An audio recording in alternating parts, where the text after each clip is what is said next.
started on chapter 8, lipids. Okay, after chapter 8, we will have our second test of this class. Okay, and chapter 8 is a relatively short and easy chapter. We're going to study the second type of biomolecules called lipids. Okay, first, lipids.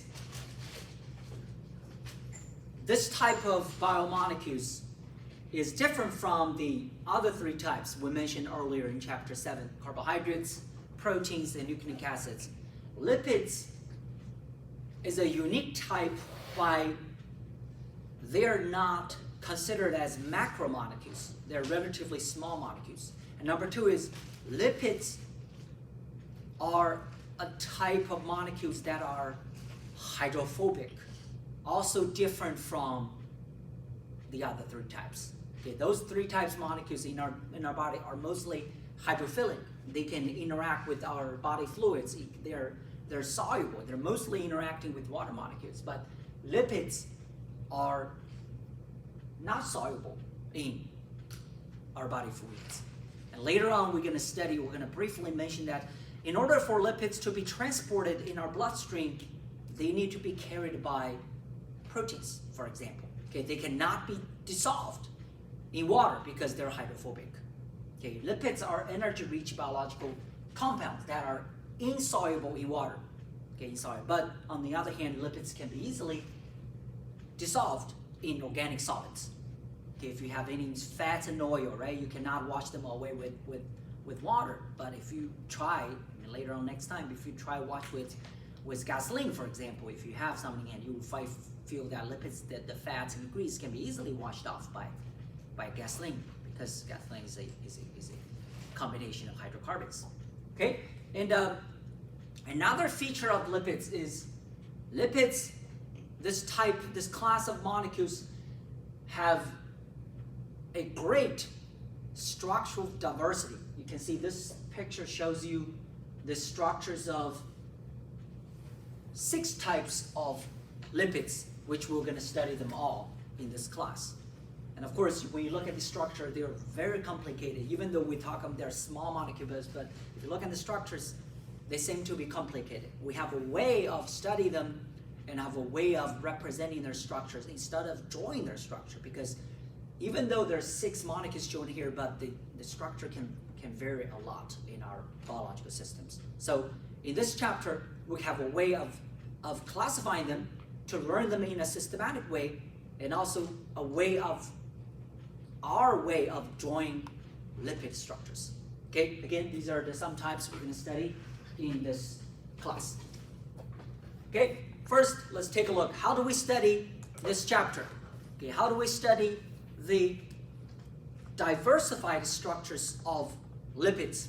And before I start this, I want to mention that this chapter is the chapter that we don't go follow the structure of your book. In case you read your book sometimes at the reading assignment, my structure of this chapter is totally different from the structure of your book of the same chapter, lipids. Okay, you can read them. The contents may still be similar, but the way we study in this class is different. You follow the guideline in the notes. Okay, strictly follow the guideline in the notes. So, as you can see in this flow chart, lipids are classified into 2 types. Okay, into 2 types. One types of lipids, the major types of lipids we're going to study, are called sabonifiable lipids. Okay, the other type is called non-sabonifiable lipids. Okay, if you look at the word sabonifiable, this word came from what? A reaction we did many times called sabonification. What is sabonification? Hydrolysis under what? Basic conditions. Okay, we did this reaction in chapter 5 and 6 many times. So, let me ask you, what type of bond or what types of molecules will undergo sabonification reactions? What types? Chapter 5 and 6, we studied the sonification in chapter 5 and 6 both. What types of bonds? Ester? Ester bonds and what? We even practice a lot in chapter 6. Under acidic condition, under basic condition, what is the bond called? With acid and an amine, what is it called? Amide bond. Okay, amide bond. So, because sonification we learned are on ester bonds and amide bonds, you can see that sabonifiable lipids that apparently can undergo saponification reactions are lipids contain what? Ester or amide bond. Okay, mostly ester bonds, but they do contain amide bond. We're going to see that.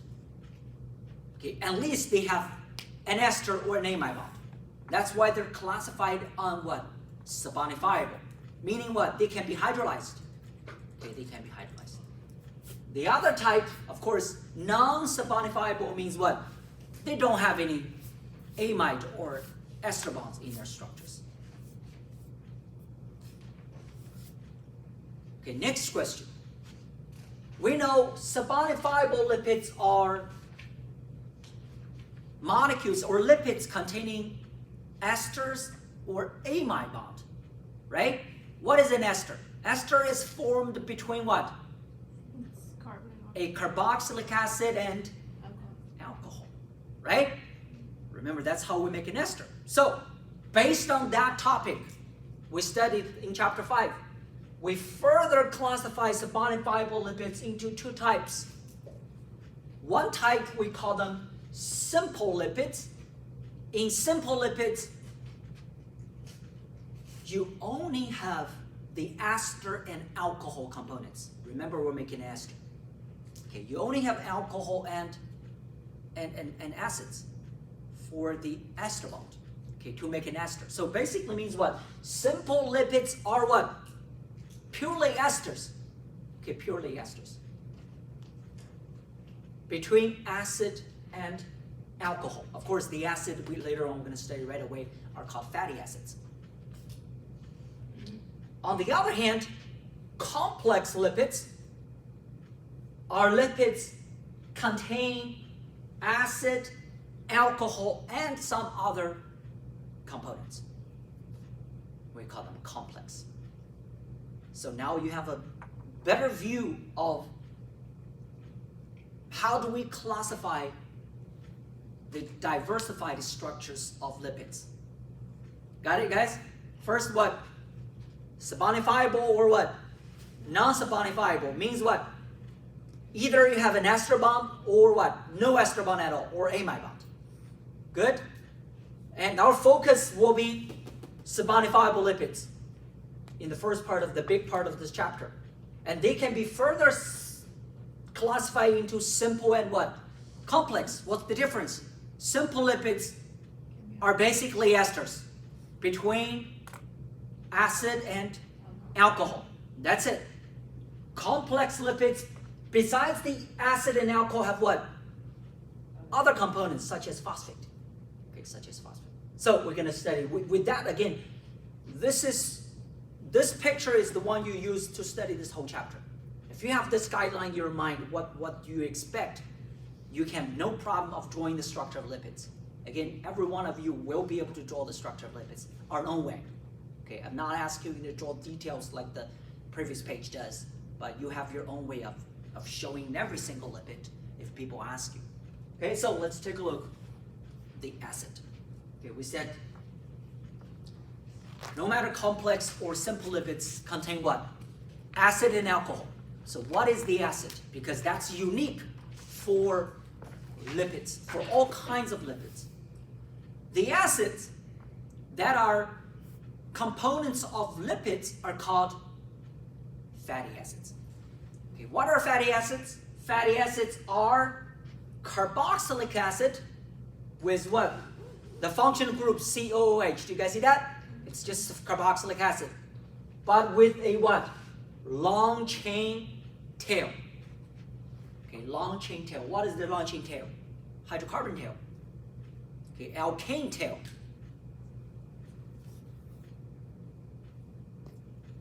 because fatty acids, the chain is too long. Okay, the chain is too long. Even though it has this carboxyl group, that is a carboxylic acid group, but because the chain is too long, the chain itself dominates its what? Property. That makes this acid what? Non-soluble in water, hydrophobic. That's why we call this acid a what? Fatty acid. Okay, fatty acids. They're just like lipids, fats. They don't dissolve in water. Why? Because the long chain dominates the property. Okay, especially the physical property. And under physiological condition, the carboxyl group will exist as negatively charged, COO minus.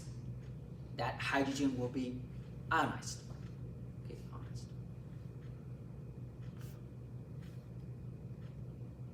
Under physiological, slightly basic condition. And sometimes you will see people represent the structure of fatty acids using this cartoon with a head representing the carboxyl group, which is what? Polar, because that's carboxyl group. That's actually the one interacting with water. But even though it's tiny, it's a tiny head. But the tail is what? Is long. It's a hydrocarbon chain. That's why many times you will see that people representing the structure of fatty acids in this cartoon format. Now, this is the overview of what are fatty acids. What are the acids responsible for lipids? Let's take a look a little more of the details of the true facts of fatty acids. Okay, these are the very important facts. You will definitely be asked these questions. Okay, you have to make your own summary of all these features. And this is our what you're going to expect for the fatty acids that are responsible for lipids. First is the chain of fatty acids is usually straight. You don't see any branches here for fatty acids. It's straight chain. The number of carbons usually range from 12 to 20 or 22. It depends. Different sources says different, but normally I range 12 to 22. Okay, as small as 12 carbons, as most more than 22 carbons. Okay, number 3, the number of carbons will be even. Okay, even number. 12, 14, 16, 18 are very common. 16, 18, 20 fatty acids, carbon. The fatty acids are very common. You don't normally see odd number fatty acids. They do exist, but not normally in our biological system. Okay, that's why the reason is how they're synthesized. Okay, they're synthesized by 2 carbon units, which we're going to study very briefly in chapter 12. Okay, if they're made by 2 carbon units, the number of carbon will be what? Even. Cannot be odd. They're not made by 1 carbon at a time. They're made by 2 carbons at a time. And finally, in the chain of hydrocarbon, in the chain of fatty acids, you will expect double bonds or multiple double bonds. If a fatty acid contains double bond, we call those fatty acids unsaturated fatty acids. If a fatty acid has no double bond or single bonds, we call them what? Saturated fatty acids, which is the same classification as we did on what? Alkanes or hydrocarbons, right? Or hydrocarbons. Does it make sense, guys? If it contains double bond, can be 1 double bond or multiple double bonds. We call those fatty acids unsaturated fatty acids. If it has 0 double bond or single bonds, we call them saturated fatty acids. Again, these are some simple facts, right? Easy to understand. Like I said, you don't have to memorize word by word, but you have to make your summary. No, these are the facts. Okay, we're memorizing what? Nature. This is how they exist. And one more important fact is if a fatty acid contains double bond, doesn't matter 1 double bond or multiple double bond, the configuration of the double bond will always be cis double bond. Okay, always be cis. What is cis? On the double bond, two groups are what? Yeah. On the same side. Take a look. This is some models of fatty acids. These three are saturated. They're what? Straight, right? Because they're all single bond. These are unsaturated with some double bond in their structure. These two have only one double bond. Take a look. This is where the double bond is located. These two chains are what? Do you see that on the same side? This is double bond. They're on what? The same side. This is one double bond. They're on the same side. These two fatty acids have two double bonds. You can see that this is one double bond. There's another double bond here. They're always what? On the same side. When there's a double bond, the structure of the fatty acid is going to kind of what? Kink a little bit, like a fold a little bit. But when they fold, they always fold what? Inwards. Do you see that? This one has three double bonds. Here, the arachidonic acid. This is the 20 carbon fatty acid. Has three double bonds. But you can see that always they're folding what? In, like a worm. They won't fold like this because the double bonds are always what? Cis. Okay, cis. Naturally occurring fatty acids, naturally occurring unsaturated fatty acids are always cis configured. Okay, cis configured. There are some trans configured fatty acids are not from natural sources. They're from artificial industry or industrial processing. We're going to see that later on when we study the reactions of fatty acids. Does it make sense? All of you? The important facts about fatty acids. The number of carbons, the configuration, the even number or odd number. Very importantly, again, is what? The double bonds are all cis configured. Okay, cis configured. Next. Because the structure of the fatty acid is very simple. We know is what? They're predictable, right? Straight chain has 12 to 22 carbons. Some double bonds may or may not have some double bonds. They're always cis. So we have a very simple notation to tell people the structure of a fatty acid without even drawing the structure, called delta notation. Okay, delta notation. The delta notation starts with two numbers. The first number is the total number of carbons. For example, this fatty acid has 18 carbons. You can see there's 18. The second number after the colon tells people what? How many double bonds are present, represented. If it is a saturated fatty acid, then the number will be what? Zero. Saturated means what? No double bond. That means carbon will be zero. The number of double bond will be zero. That's what these two numbers mean. Separated by colon. Then you put a parenthesis, delta. The delta specify what? Double bond. Where are they? 9, 12, 15. Okay, where are they? 9, 12, 15 means what?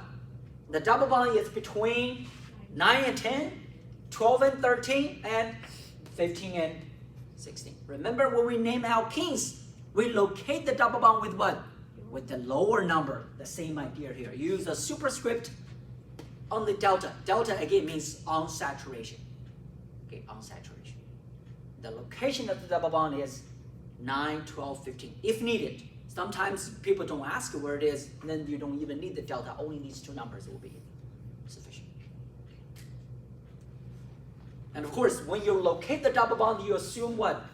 The carboxyl group, the functional group carbon is always what? Number one group. Easy? This is how we represent or denote a fatty acid. So tell me, if I ask you, what is the delta notation for this fatty acids? Can you guys write it down? Don't worry about those three numbers. Okay, I cannot erase them. Don't worry about these three numbers.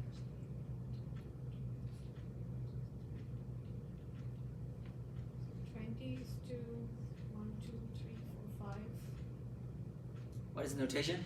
20? 20 is to 5. 5? 1, 2, 3, 4, 5, yes. And Delta? 1, 2, 3, 4, 5. 5? 7. 7? 8, 9. 9? I lost count. 1, 2, 3, 4, 5, 6, 7, 9, 8. Sorry. No, no, 1, 2, 12, 3, 4, 5, So 5, 6, 7, 8. 8. So 5, 8. 8, 9, 10, 11. 12, 13. And then what? 14, 14, 15, 16, See that? 17. 14, 6, 17. 17, and then what? That's it? Yes. Is that right, guys? You counted. I didn't verify. You guys all verified that? 3, 4, so 5, 6. 25 delta 5, 8, 11, 14, 17. Is that right? All agree? All right. Okay. This is the notation for this fatty acid. See that? If you put this notation, you don't even need to draw the structure because this tells everything about a fatty acids. Okay, straight chain of 20 carbons, 5 double bonds, with the double bond located on what? 5, 8, 11, 14, 17 carbons.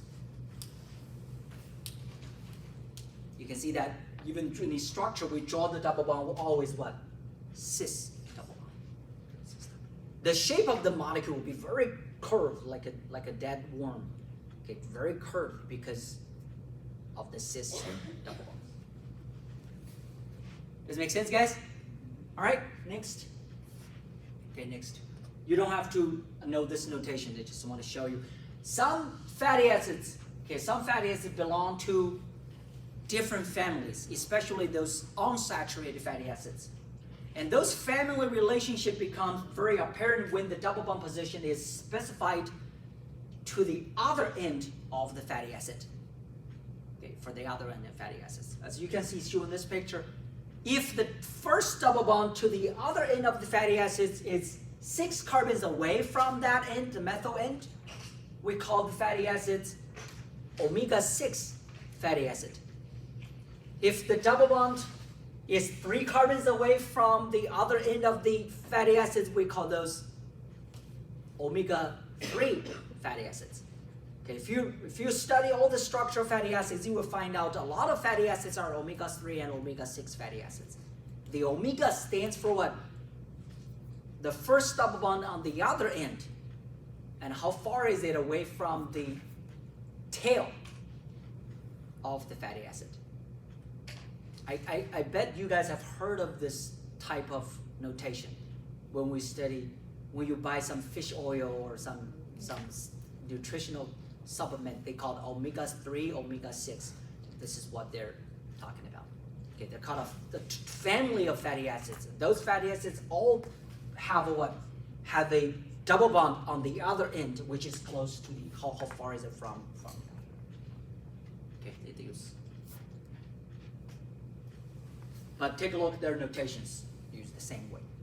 Okay, number of carbons, how many double bonds? Number of carbons, how many double bonds? Good. Next. Okay, very important about the property of fatty acids. Okay, especially the physical property of these fatty acids. Okay, when we talk about physical property of fatty acids, when we talk about physical property, we learned before we do usually do what? Water solubility and what? Melting or boiling point. Is that right? And here, we don't have to know a lot. Because first, we know these fatty acids what? Don't dissolve in water. They're fatty acids. Okay, we don't even worry about those. Are just, you don't have to even know. Are some soluble or some not soluble? They don't. None of them are soluble. And we don't worry about boiling points because they're large molecules. Their boiling point is what? It's very high. So most of them decompose even before boiling. So you barely cannot boil them. Why? Because you heat them too high temperature, they will decompose. You will see smoke coming out of them. So we don't even question their what? Boiling point. So the only thing we care about for fatty acids, physical property, is the melting point. Okay, the melting point. What is melting point? The temperature at which what? From solid to what? To liquids. Okay, to liquids. When you have double bond of a fatty acid, okay, when you have a double bond of fatty acids, the shape of fatty acids, like we said before, will start to what? Fold and kink. And because of that, these fatty acids cannot pack tight as the saturated one. Because straight they're packing what? Like a people can pack tight. If all people are folding, opened up their hands, they cannot be what? Packed tight together. They have a distance between them. And because of that, fatty acids with a double bond will have a lower melting point than the what? Unsaturated one, the straight one. More double bonds, the melting point will be what? Lower, even lower. So here you can see this chart is very nice. It's basically summarized everything about the melting point. If you compare fatty acids of the same number of carbons, you can see that these 4 dots, 1, 2, 3, 4 dots, represent 4 fatty acids with 18 carbons. This one is what? Saturated, has the highest melting point among these 4. This one is 1 double bond, 2 double bond, 3 double bond. You can see that more double bond, the melting point what? Much lower. From saturated to first double bond, the melting point drops a lot. And if you keep increasing the number of double bond, the melting point is what? Decrease a lot. But again, if you want to compare saturated versus unsaturated, you have to compare with the same number of what? Carbons. Otherwise, if you want to compare with the same type, for example, this chart shows you all these saturated ones, the melting point is still what? Increases as you increase the number of carbons. That's the same trend we have studied before, I've seen before. Does that make sense? Okay, so these are some info about the physical property, especially the melting point of fatty acids. That is, more carbons, the melting point is higher. But if you introduce unsaturation, the melting point is going to what? Decrease. More unsaturations, the melting point is going to be lower. The reason is shown here because with double bond, the geometry of the fatty acids are going to be kinked so that they don't pack as tight as what? As the saturated one. And if they're not tight packed, it's easier to melt them down. Okay, to melt them down. But what that is tell us? What does melting point tell us? If somebody's melting point is high, for example, this guy, the melting point is 70 degrees Celsius. Means what? Means at room temperature, which is around 25 degrees Celsius, these fatty acids are going to be what? Solid. These fatty acids, their melting point is below room temperature. Means what? Liquids. They will be liquids. That's very important to the property of fat and oil. Okay, later on we're going to study why sometimes we call them fat, sometimes we call them oil. Why in the lab you see the coconut oil is what? Solid, right? Why olive oil is what? Liquid. The reason is here. Their fatty acids are different. You can see all the saturated fatty acids what? Are solids at room temperature. Okay, keep that in mind. We'll use that info again. Okay, remember lipids are made by these fatty acids. So the property of these fatty acids would determine the property of what? Of different lipids, especially fats and oil. Okay, so that's all about fatty acids. Let's take a look. This chart again. Again, you will see this many times throughout this chapter. Please make sure you can make your own summary and write down what is the classification of this type. So let's take a look. The first type of lipids here, wax.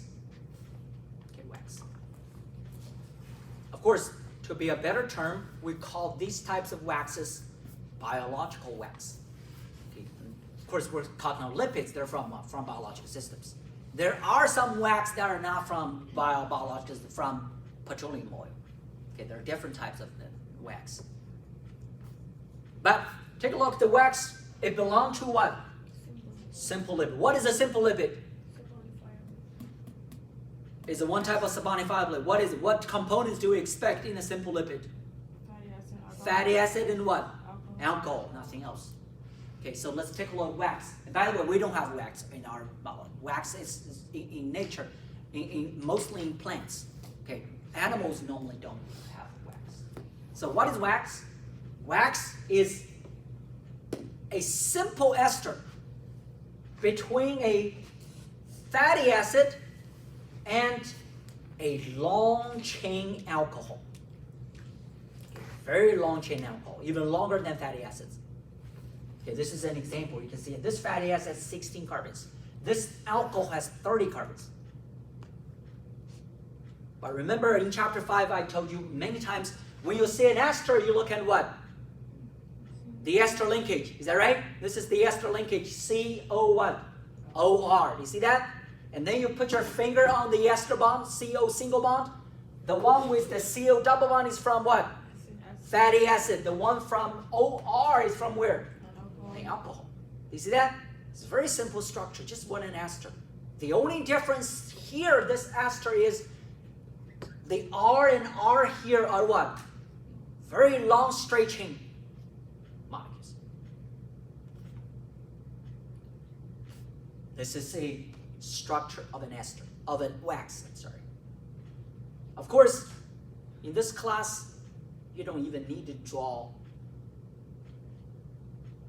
a wax using chemical formulas, because there are many types of wax. This is just one of them, right? There's no way you can represent all of them.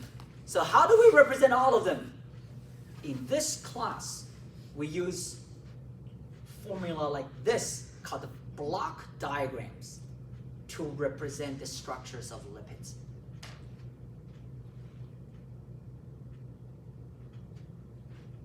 This is the block diagram for a biological wax. It contains what? Fatty acids and alcohol. You can even put long chain alcohol. That's even better, but alcohol is fine. And then they're linked together by ester bond. That's all you need. Fatty acid, alcohol, the bond. You have to tell people, hey, this bond, you can use an arrow. You don't have to use a curved arrow, whatever arrow. Just tell me, hey, this bond is what? Ester bond. That's it. This block diagram what? Includes all the wax you're talking about. Doesn't matter if this is 30 carbon, 28 carbon, we don't care, they're all wax. Does it make sense, guys? Easy? Said all of you will be able to draw the structure. Okay. This is wax. Now, you guys know what wax looks like, right? You buy candles that are mostly wax. But when you buy candle, you can sometimes do your research. You can ask, are those candles biological wax from plants or from petroleum? It can be either. They look the same. You won't be able to tell. The scents are added.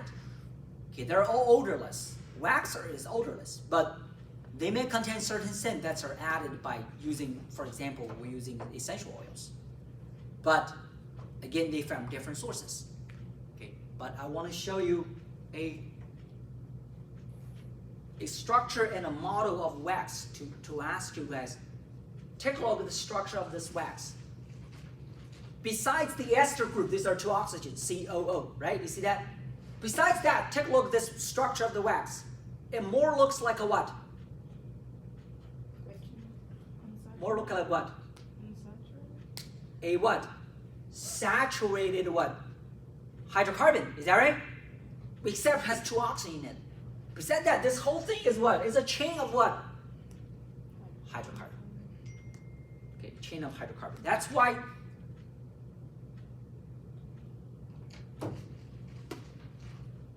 the wax never dissolves in water. Why? Because it's basically hydrocarbon. Structurally, it's basically the same as a hydrocarbon.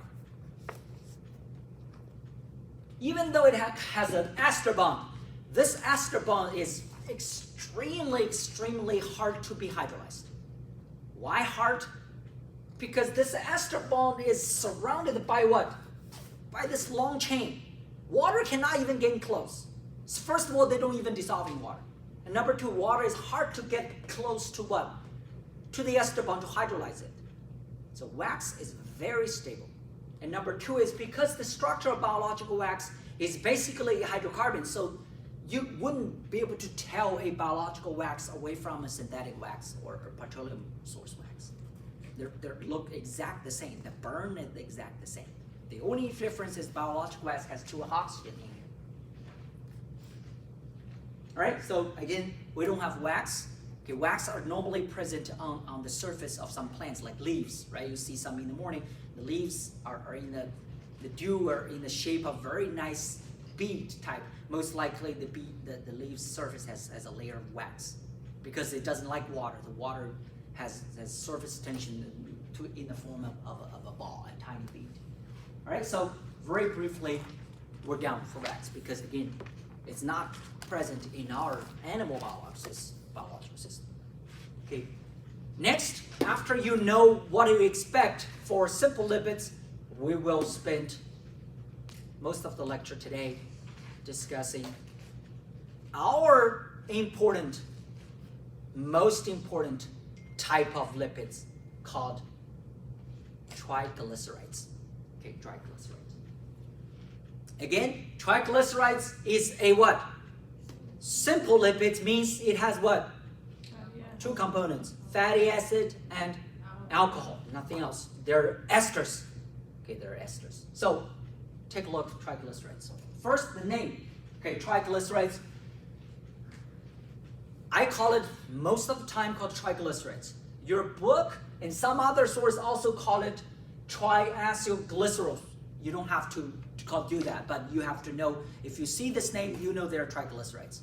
Okay, different sources call them different, they're the same thing. I call them triglycerides all the time, and most of the time you will see is your medical literature or something in the future, you will see triglycerides more, I think. Okay, triglycerides more. And what are triglycerides? Okay, what are triglycerides? Triglycerides are basically what we see every day and what we call fats and oils are triglycerides. Okay, of course, for us, animals, we call them what? Mostly our triglycerides are fats. For plants, like peanuts, olive, avocado, their triglycerides are all mostly called what? Oils, but structurally the same thing. Okay, later on, we're going to take examples of, or say it again, why some are called fats and some are called oil. But structurally, again, they're all triglycerides. Okay, what is the triglyceride? Why we have a triglyceride? What does the name come from?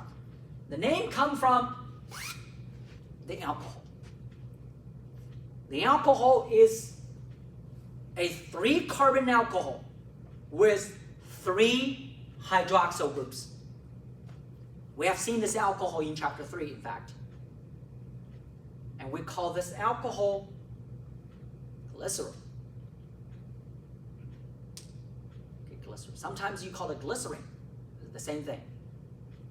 But the name of this alcohol is called glycerol. Again, 3-carbon alcohol. Each carbon has a what? Has an OH. Okay. So basically this is what? A triol with 3 alcohols. So if you want to make ester bonds with these 3 alcohols, you need what? 3 fatty acids. Okay, 3 fatty acids. That is why we have the name what? Glycerides. How do we make an ester? Take 1 water. Water is what? OH and what? H. OH taken from the fatty acid. H taken from the alcohol. Then what? Make a bond between the C and what?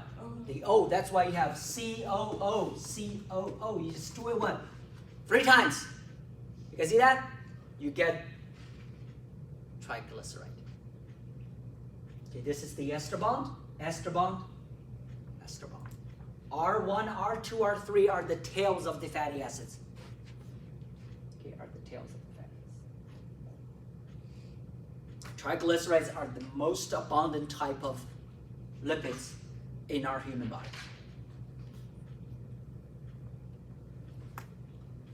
You guys see that? The reaction is the same we have seen before. You just do it 3 times with 3 fatty acids. Again, I didn't even draw the chain R1, R2, R3 are fatty acid chains. Next, of course, like I said, in this chapter we use what? Block diagrams. Okay, block diagrams. The block diagrams of the triglyceride is shown here with what? Glycerol, 3 fatty acids with what? 3 ester bonds.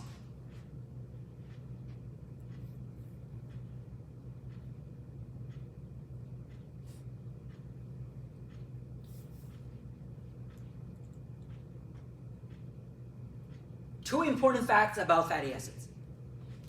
The first important fact, or both facts, in fact, tells us one thing. No matter if you have a bottle of lard,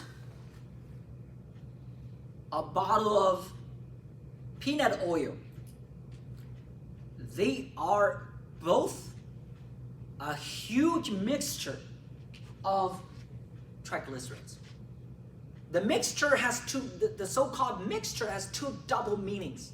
The first meaning is, in one single triglyceride molecule, these 3 fatty acids are rarely identical. Means what? You have 3 different fatty acids making 3 ester bonds. If you look at another molecule, you are looking at another 3 fatty acids. So you usually have 3 different R groups in here. If you look at one single molecule. Does it make sense? That's one thing there why it's called a mixture. That's why molecule 1 is different from molecule 2. In where? In the fatty acids. Okay, in the fatty acid. The other part is the same. They all look the same, look like this.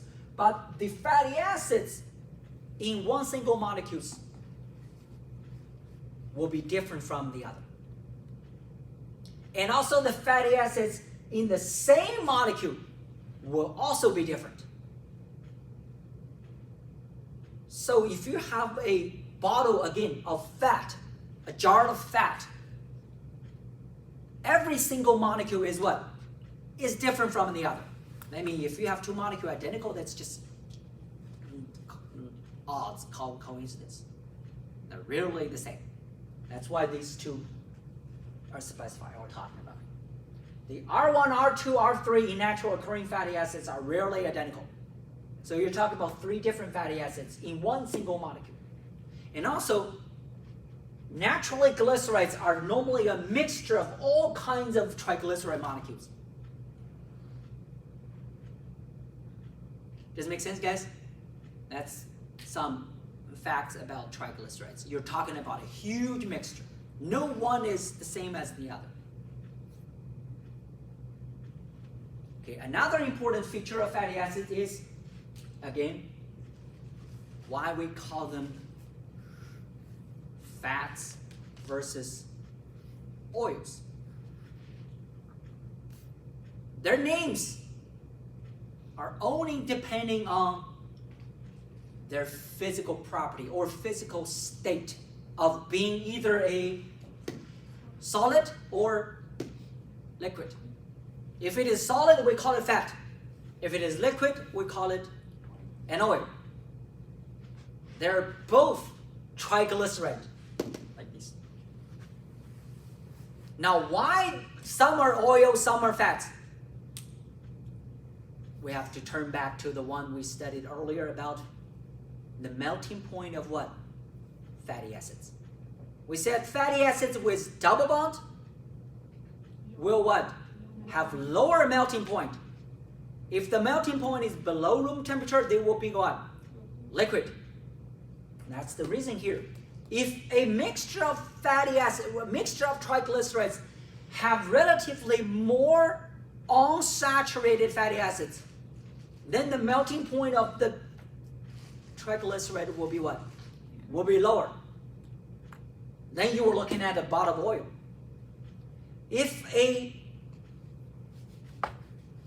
mixture of triglycerides has relatively more saturated fatty acid, then the melting point will be what? Will be higher. Then you're looking at what? Solid. Sometimes you're looking at something between, such as coconut oil, right? Think about coconut oil. If you're during the summer, maybe on your kitchen counter, coconut oil become what? Liquid. Okay, so the melting point of coconut oil is somewhere around room temperature. If it's slightly higher than room temperature, coconut oil becomes solid, liquid. I'm sorry. So here, this chart shows you the components of different types of fats and oils.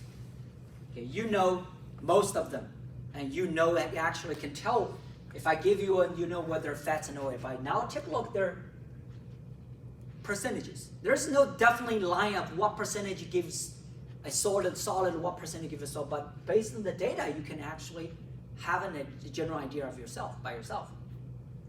Okay, for example, peanut butter fat, beef, coconut oil, palm oil. You can see that these so-called fat, mostly solid, in our understanding, has what? Major percent of what? Saturated. Okay, saturated.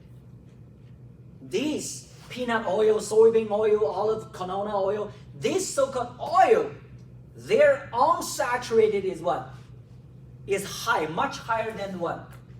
The saturated components.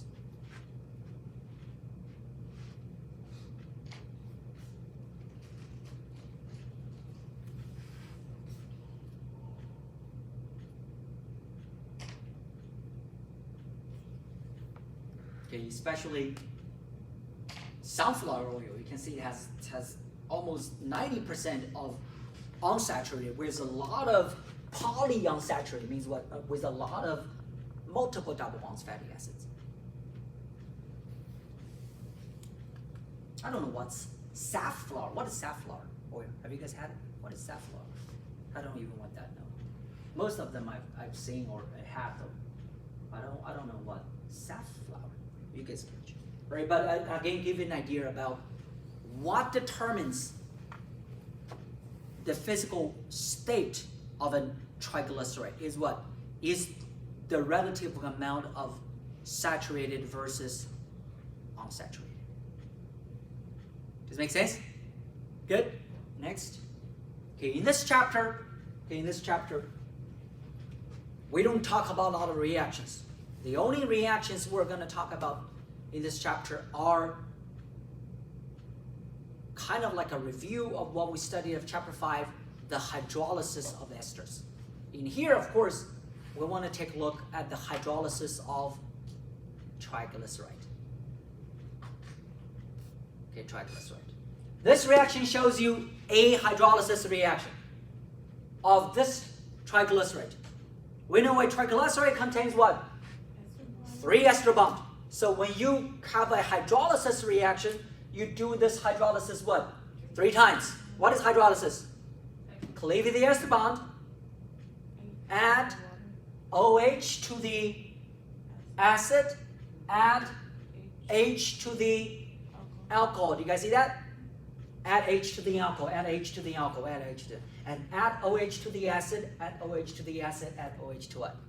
To the acid. Of course, you need 3 molecules of water per 1 triglyceride. Okay, no matter how these structures are joined, you only need what? Copy. Is that right, guys? Okay, you don't need to worry about anything. I just copy first, then work on it. Of course, this structure, they join like a turn-wise. You don't have to turn them yourself. Okay, you will see this reaction in quiz and test. I want to tell you now. Okay. You don't have to draw the structure, you just need to copy the structure I gave you. And work on hydrolysis. The only difference is what? Work on it 3 times. You get 3 fatty acids and what? And the glycerol. Okay, then the alcohol is called glycerol. 3 OHs. That's 3 different acids? Correct. They're And 3 that's different because they're different. And that's just one trialcohol? Only one single molecule. Okay. Okay, only one single molecule. Why is there only one hydrogen in the middle?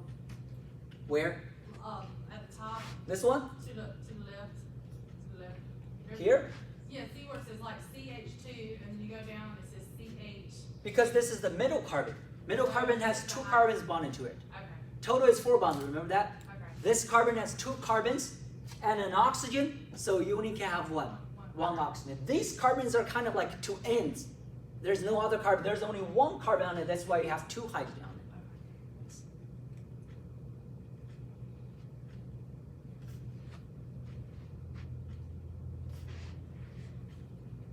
Okay, why I want you to know this reaction? Because this reaction happens every day, every time, every minute, especially after you have your meal. Right? No matter what meal you're taking, I'm pretty sure you have some lipid and fats in that component. Even though you don't eat fried food, your salad even contains oil in it. Okay, so you're digesting fat and oil. This is the first step. You need to digest it. You have to hydrolyze it first for itself before your body can process glycerol and fatty acids. Right? Next reaction is the one we did on last Wednesday before your spring break. Last Wednesday.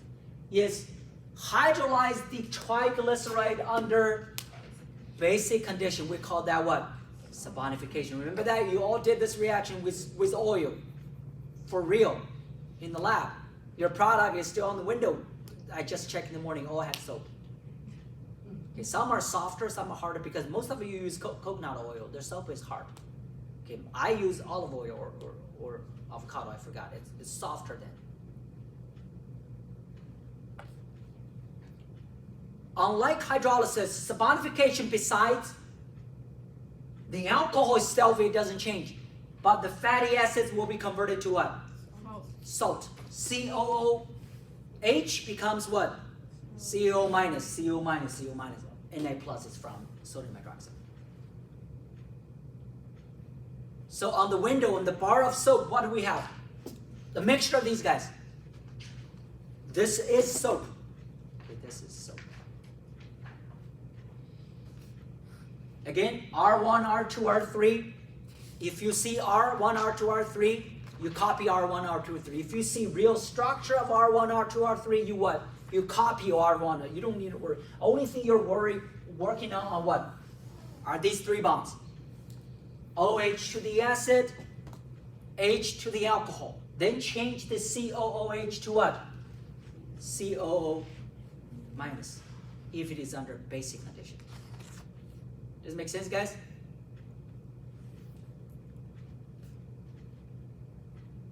Okay, you can make a note. You have this reaction in chapter 5, saponification. The only difference is here you have to do it 3 times. Okay, you end up with 3 fatty acid salt. And these 3 fatty acid salts are different. Okay, like we said, it's a huge mixture. Okay, huge mixture.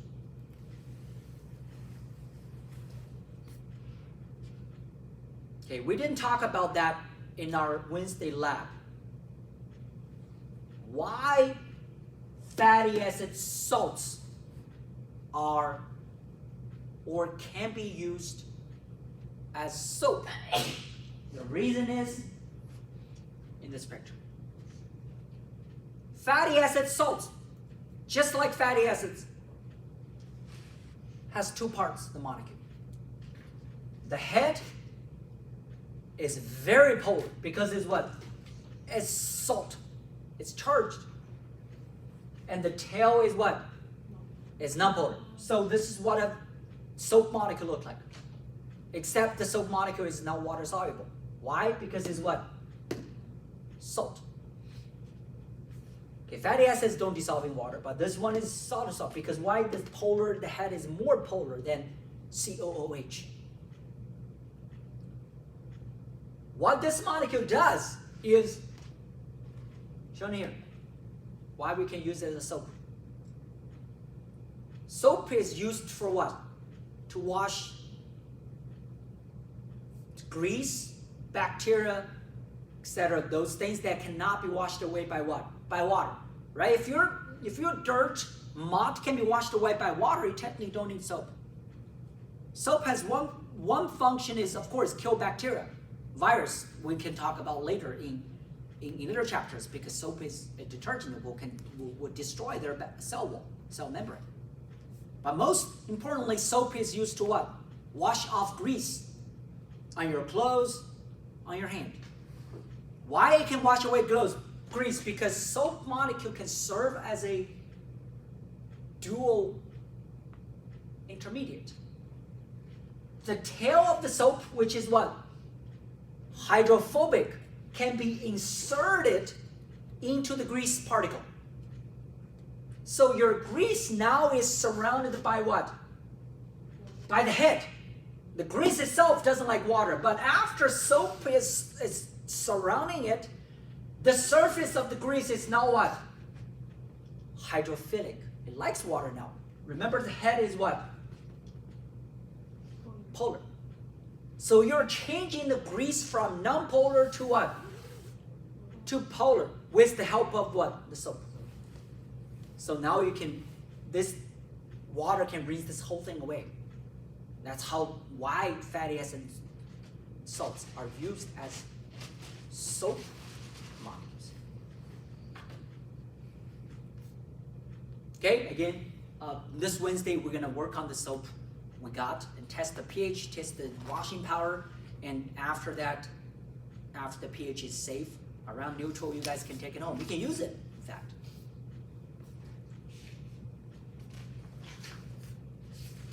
Okay, another reaction. Okay, another reaction is something we studied in chapter 2, if you guys remember. The double bond of a hydrocarbon can be changed to a what? Single bond by adding what? Hydrogen. We call the reaction hydrogenation. You guys remember that? Break the double bond, add hydrogen, you can change the double bond to what? To a single bond. And this reaction can also be done by or on fats and oils. Why do we do that?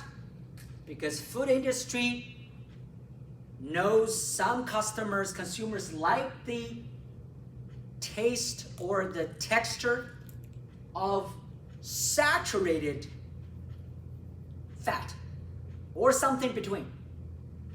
So industry does this a lot.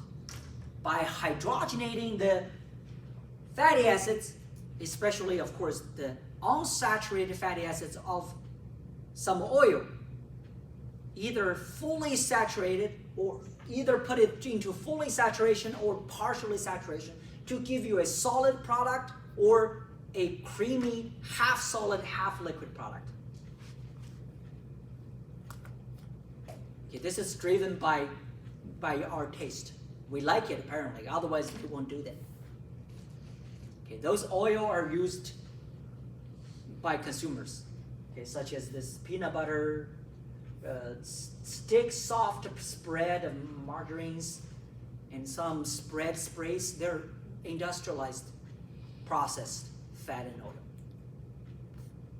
Okay, fat and oil.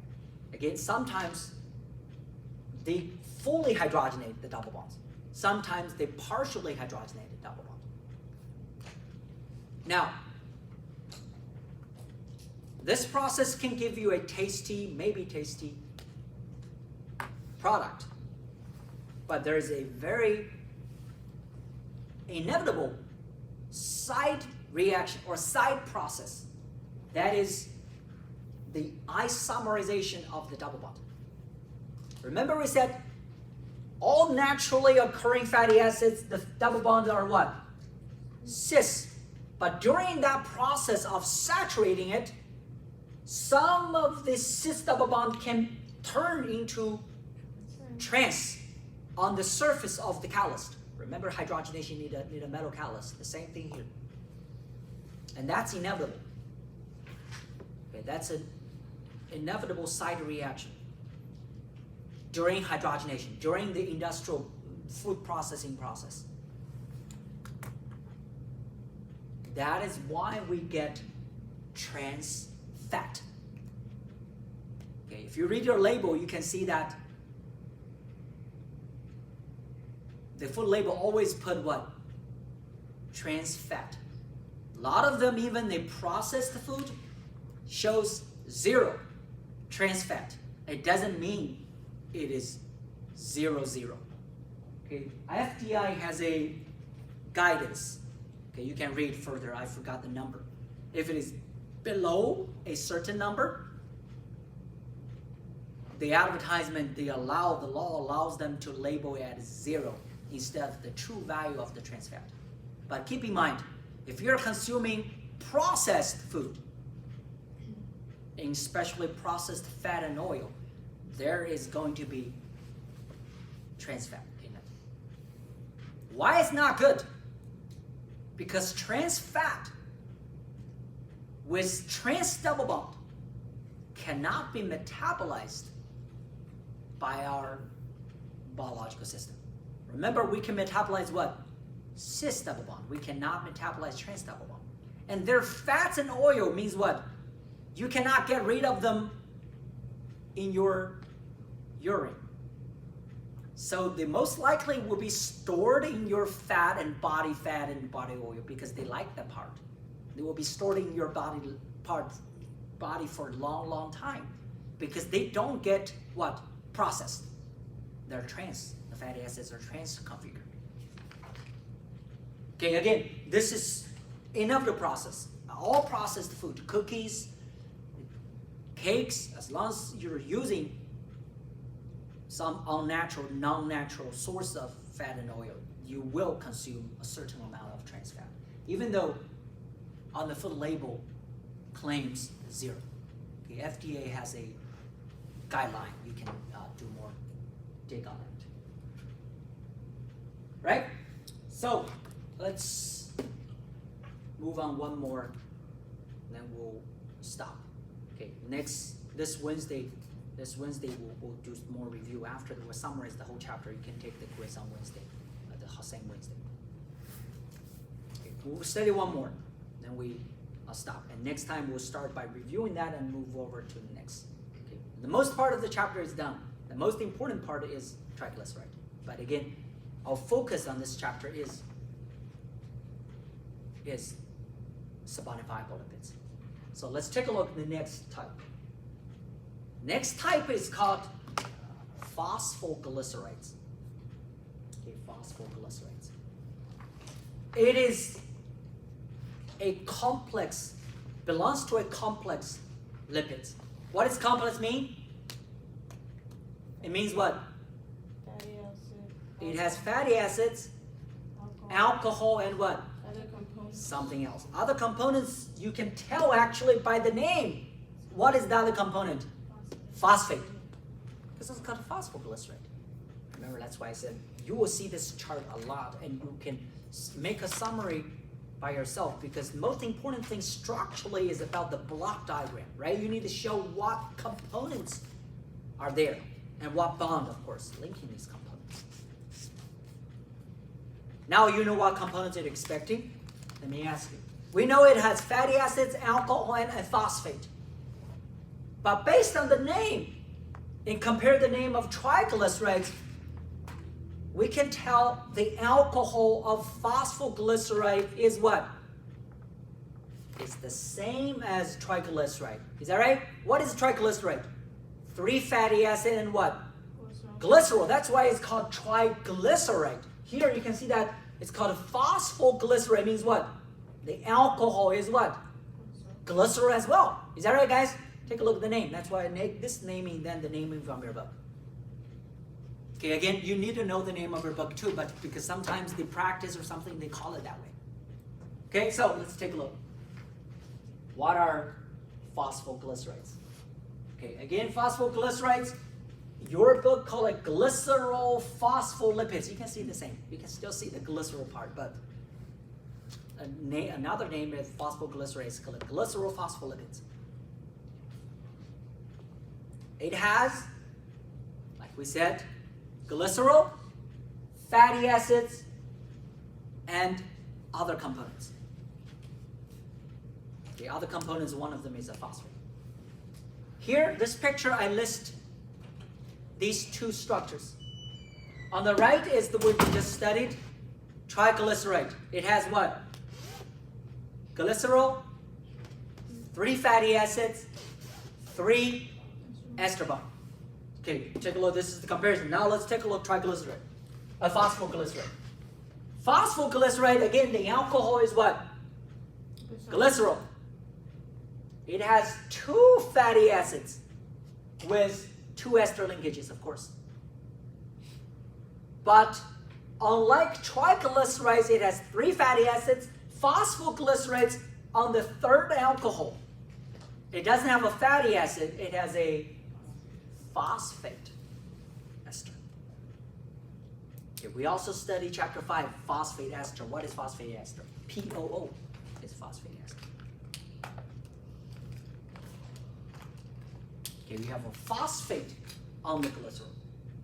And number 2, if you guys remember, we know phosphoric acid. Okay, phosphoric acid, let me put this structure again. Phosphoric acid has 3 OHs. Means what? Phosphoric acid can potentially have how many ester bonds? 3 ester bonds. Remember that in chapter 5, last part? Can be a monoester, can be a diester, can even be a what? Triester. So on this phosphate, one of the ester again is between phosphate and glycerol. And the phosphate actually has another ester bond with another small alcohol. So here the phosphate is a what? Diphosphate. Okay, diphosphate. One is between what? The glycerol. Another one is with small alcohol. Okay, here I hope you guys to make a note in our quiz and exercise. I want you to specify this ester is phosphate ester. Specify that. They're all ester bonds, but these are ester. These bonds are between alcohol and what? Phosphate. We call them phosphate ester bond. Okay, phosphate ester bond. Put a note here. You can write phosphate ester. The linkage between the phosphate and alcohol only? And also the linkage between phosphate and, as long as it's with phosphate, it's called a phosphate ester bond. All right, so that's the block diagram of phosphoglyceride. Now, let's take a look at real structure. What are they? Okay, again, this is the glycerol with 2 fatty acids. You can see that? Ester bond, ester bond. On the 3rd OH, there is a phosphate. What is phosphate? PO what? Oh, do you see that? This is the phosphate ester bond between the phosphate and what? Glycerol. But like I said, the phosphate is a diester, so it makes a bond with another alcohol. Does it make sense? This is the other alcohol shown here. OR is another alcohol. And the alcohol could be one of those 3. One of those 3. Okay, don't worry, I'll analyze these 3 structures for you so you won't feel, okay, they're no biological molecules. They're more complex than the one we listed, but you will find some similarities between these structures. First, if you take a look at 3 alcohols, you will see that their structures are similar in oxygen, 2 carbons, nitrogen. Oxygen, 2 carbons, nitrogen. Oxygen, 2 carbons, nitrogen. You guys see that? They're all kind of ethanol alcohol. Ethanol amine. What is ethanol? 2 carbon alcohol is called ethanol. What is the amine? A nitrogen is called. You guys see that? This O, of course, is linked with what? With that P. This is the O that linked with the P. That's the alcohol with that P. This alcohol with a quaternary ammonium ion, we have seen that in chapter 6, is called choline. Okay, it's called choline. This alcohol is called ethanolamine. That's why we have ethanolamine. This alcohol is an amino acid. We'll see that structure in chapter 11, named serine. It's the name of this amino acid.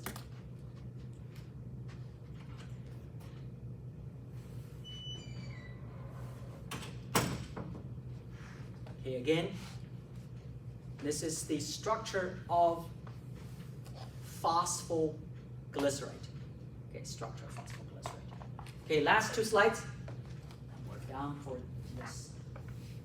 If the alcohol is choline, we call the phosphoglycerides phosphatidylcholine, or we call it lecithin. Okay, lecithins. Okay, what are lecithins? Lecithins is the alcohol is what? Choline. Again, everything is the same. Glycerol, 2 fatty acids, phosphate. The only thing is the alcohol here is what? Choline. How do we recognize choline? Nitrogen is quaternary ammonium ion.